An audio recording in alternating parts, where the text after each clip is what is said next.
জয়ী হোক। এসো এসো ধীবরগণ, বলো কিবা হেতু কোন অভিপ্রায়ে আসিয়াছ?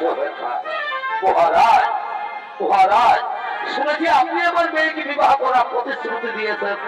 শুনে আমার খুব আমোদ হয়েছে যে আমার মেয়ে হবে ভদ্রানী। কিন্তু ওইখানেই তো সমস্যা মহারাজ, আমার মেয়ের যে ছেলে হবে তার কি হবে?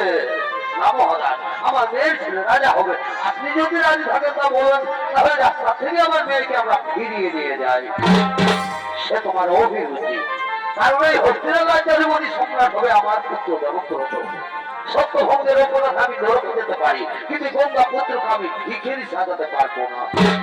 বেশ, তাহলে আপনিও জেনে রাখুন মহারাজ, আপনার সাথে আমি কিন্তু আমার মেয়েকে যাব না।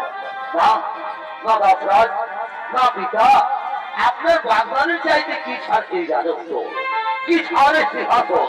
আমি প্রকাশের রাজসভায় প্রতিজ্ঞা করে বলছি পিতা, আপনাদের বর্তমান কালেও আমি এই হস্তিনার সিংহাসন করবো না। আরো প্রতিজ্ঞা করে বলছি, ওই মায়ের গর্ভজাত সন্তানকে আমি নিজের হাতে হস্তিনার সিংহাসনে তুমি রাজ্যের ভাগ নেবে না, সোনার ছেলের মতো কাজ করেছো। আর তোমার যে ছেলে দাসরাজ, আমার তো এখনো বিয়ে হয়নি দাসরাজ, বিয়ে আজ হয়নি, কাল হবে। আর বিয়ে হলেই ছেলে হবে। ওই ছেলে যদি আমার নাতির সিংহাসন থেকে টেনে ছুঁড়ে ফেলে দেয়, তখন কি হবে?